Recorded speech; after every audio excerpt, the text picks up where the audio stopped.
We bring you the latest updates from the Pna Newsroom. The Philippines is disengaging from any contact and communication with the International Criminal Court. This after it rejected the country's request to suspend its probe into the Duterte administration's drug war. President Ferdinand R. Marcos Jr. said the country cannot cooperate with the ICC now that the appeal has failed. He said the Philippines no longer has any recourse when it comes to the ICC. He reiterated that the country does not recognize the jurisdiction of the ICC and considered its probe as interference and an attack on the country's sovereignty.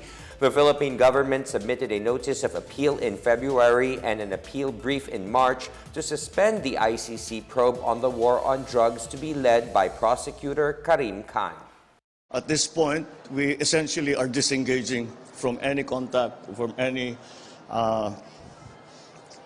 communication, I guess, with the ICC. We are back to the position that we ended up in the same position that we started with, and that is we cannot cooperate with the ICC considering the very serious questions about their jurisdiction and about what we consider to be interference and practically attacks on the sovereignty of the Republic. President Ferdinand R. Marcos Jr. remains hopeful to the passage of a bill creating the Department of Water Resources, or DWR, being one of his priority bills. Marcos made this statement after signing an executive order creating the Water Resource Management Office that will map out a comprehensive plan to address the impending water crisis. He said the Water Office will be attached to the Office of the President and with the Department of Environment and Natural Resources.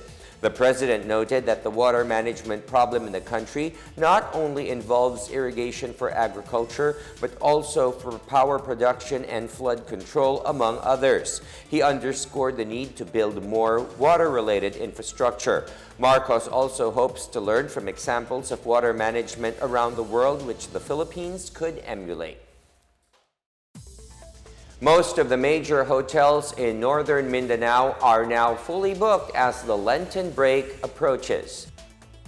The Department of Tourism said even resorts with accommodations are fully booked in time for the Holy Week. DOT Region 10 Director Marie-Elaine Unchuan said Camiguin had the most reservations as the island is host to the annual Panaad or walking pilgrimage. Unchuan said Camiguin had launched its tourism slogan, "I'll be there," following the easing of COVID-19 restrictions for island visitors. Meanwhile, the performance of Hinuklog in Medina, Misamis Oriental, would not take place this year due to the local government's constraints. Hinuklog is a street play depicting the last days of Jesus Christ before his crucifixion and resurrection. Meanwhile, the DOT 10, in partnership with the Department of Labor and Employment, has facilitated a job fair offering more than 2,000 tourism vacancies. The job fair will be held from March 30 to 31. A new interagency task force will lead the Philippines' preparations for the hosting of the FIBA Basketball World Cup this year. President Ferdinand R. Marcos Jr. issued Administrative Order 05, creating a task force that will be in charge of streamlining, integrating, harmonizing, and coordinating preparation and participation efforts. The interagency task force will be led by the Philippine Sports Commission. The AO orders all heads of government offices, corporations, and state universities and colleges to extend full support and assistance to the PSC and the Samahang Basketball ng Pilipinas. Local government units, non-government organizations, and the private sector are also encouraged to help ensure the successful conduct of the World Cup in the country. The Philippines is hosting the FIBA World Cup again after 45 years.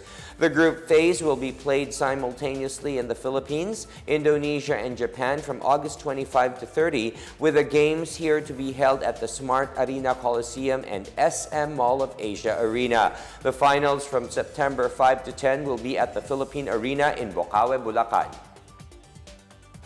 And that is the latest and the biggest stories from the Pna Newsroom. For more news content, visit our webpage or head onto the Philippine News Agency's Facebook and Twitter accounts. We are also shown on the social media pages of the Presidential Communications Office or PCO.